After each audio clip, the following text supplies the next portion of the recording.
আছে না নাই? তারপরে আওয়াজ নাই। ঠিক আছে, আমরা সবাই চেষ্টা করব, কারণ আমরা এমন জাতি মরলে শহীদ, জিতলে গাজী। আমরা এমন জাতি মরলে শহীদ, জিতলে গাজী। আমরা এমন জাতি ভয় করি না, মরতে রাজি। কথা বলেন ঠিক কিনা? আওয়াজ দেন ঠিক কিনা?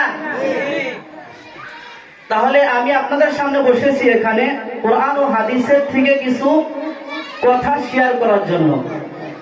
আমি কোরআনে কারীম থেকে দুই জায়গা থেকে দুইটি আয়াত তেলাওয়াত করেছি। আকিমুস সালাতা ওয়া আতুজ যাকাত ওয়া আকরিজুল্লাহা কারযান হাসানা। আয়াতের অর্থ হলো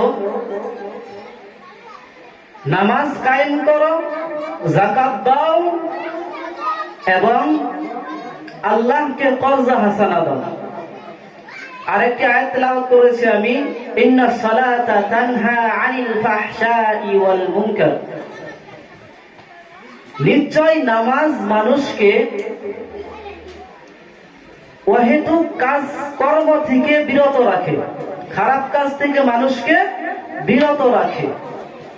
আর আমি হাদিস থেকে ছোট্ট একটি হাদিস আপনাদের সামনে পড়েছি। হাদিসটি হলো, বাইনাল আবদি ওয়া বাইনাল কুফরি তারকুস সালাহ।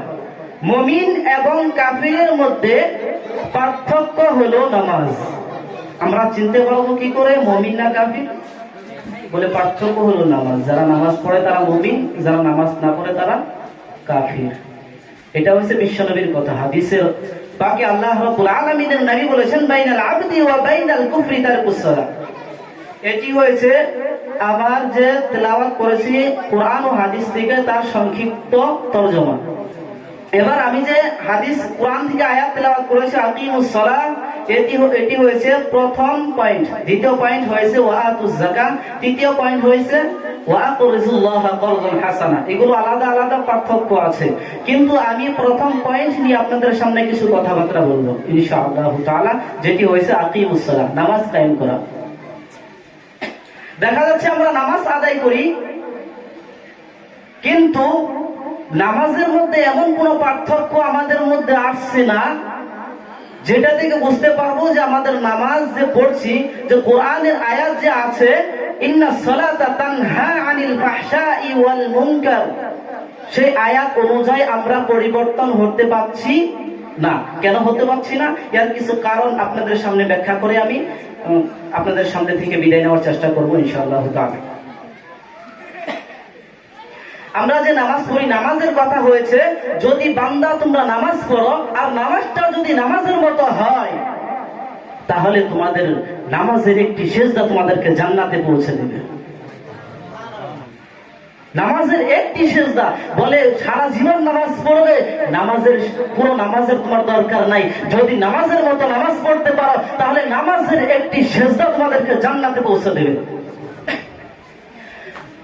যদি আমরা নামাজের মতো নামাজ পড়তে পারি, নামাজের মতো যদি নামাজটা হয়, তাহলে বান্দা তোমাদের নামাজের একটি সেজদা তোমাদেরকে জান্নাত পর্যন্ত পৌঁছে দেবে। কিন্তু দেখা যাচ্ছে নামাজের মতো নামাজ হয় না। যদি নামাজের মতো নামাজ হতো, তাহলে আমাদের ওই আয়াতের উপরে তাহলে আমাদের পরিবর্তন দেখা যেত। যে আয়াতটা আল্লাহ রাব্বুল আলামিন কোরআনে কারীমের মধ্যে বলেছেন, ইন্নাস সালাতা তানহা আনিল ফাহশাই ওয়াল মুনকার, দেখা যাচ্ছে আমাদের সেই আয়াত অনুযায়ী আমরা পরিবর্তন হতে পারছি না। আগে যা ছিলাম এখনো তাই। তাহলে বোঝা যায় নামাজের মতো নামাজ হয় না। কেন হয় না? বলে মসজিদে আসি, আমাদের জামার অবস্থা কি থাকে? বলে টাটকা একটা ফকিন্নি হয়ে মসজিদে যায়। বলে কেমন? যখন তুমি বিয়ার অনুষ্ঠানে যাও, সুন্দর সুন্দর জামা পরে যাও। যখন তুমি কোন প্রোগ্রামে যাও, তোমাকে বলার দরকার হয় না সুন্দর জামা পরে যাও। যেটা তোমার দরকার সেই জামাটাই তুমি চয়েস করে নাও। যখন তুমি শ্বশুর বাড়ি যাও, সেই সময় তোমার ড্রেসটা এমন থাকে খুব সুন্দর।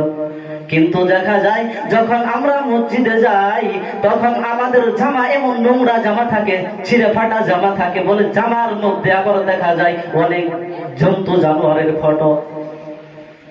বলে মসজিদে যাও, মসজিদে যায় তুমি চুপচাপ বসে থাকো না, মসজিদে যাওয়ার পর তুমি মোবাইল নিয়ে ব্যস্ত হয়ে যাও। নামাজের মধ্যে তোমার মনটা থাকে না বান্দা। তুমি ওযু করলে ওযুটাও ঠিক মতো করলে না, কোন জায়গায় ভিজা রইল কি শুকনা রইল সেটাও তুমি দেখলে না। বলে প্রসাব পায়খানা করে তোমার যে সুন্দরভাবে পবিত্রতা অর্জন করার দরকার ছিল সেটাও তুমি করলে না। বলে ইমাম সাহেব লম্বা খুতবা দিল, মেজাজটা গরম হয়ে যায়। বলে ইমাম সাহেব দোয়াটা লম্বা করলো, তারপরেও তোমার মেজাজটা গরম হয়ে গেল। বলে ইমাম সাহেব কেন ক্যারাকটা লম্বা ধরলো, মেজাজটা গরম হয়ে যায়। আল্লাহ তাআলা তোমার মতো নামাজীদেরকে কোরআনে কারীমের মধ্যে বলেন ফাওয়াইলুল লিল মুসাল্লিন, তোমাদের মতো নামাজীদের জন্য ওয়াইল নামক জাহান্নাম। তারপরেও দেখা যায় আমাদের নামাজ পড়ে আবার ফাঁকে ফাঁকে ঘুষ খায়, নামাজ পড়ে আবার মধ্যে মধ্যে কি খায়, ঘুষ খায়। বলে হজ করতে গিয়ে যদি কাবা শরীফে গিয়ে নামাজ পড়ে আল্লাহর কাছে দোয়া করো, বলে কবুল হবে না। বলে কাবা শরীফের গিলাফ ধরে যদি আল্লাহর কাছে কান্না করো, বলে কবুল হবে না। বলে সুদের খাতায় নাম রাখিয়া তুমি 1000 কোরআন যদি মসজিদে দান করো, বলে সওয়াব পাবে না, কবুল হবে না। বলে তুমি সুদের খাতায় নাম রাখিয়া যদি তুমি মাদ্রাসায় কোটি টাকার কিতাব কিনা দাও, কোনো সওয়াব তুমি পাবে না। কারণ নামাজ পড়ে এমন ইবাদত, বলে ইবাদতটা এমন ইবাদত তোমার হতে হবে, বলে ওই ঘুষ খাওয়াটা এমন হারাম। বলে ঘুষ খায়া যদি তোমরা মরে যাও, বলে তওবা না করে যদি কবরে যাও, বলে আল্লাহ কোরআনের কারীমের মধ্যে বলে তুমি চিরস্থায়ী জাহান্নামী।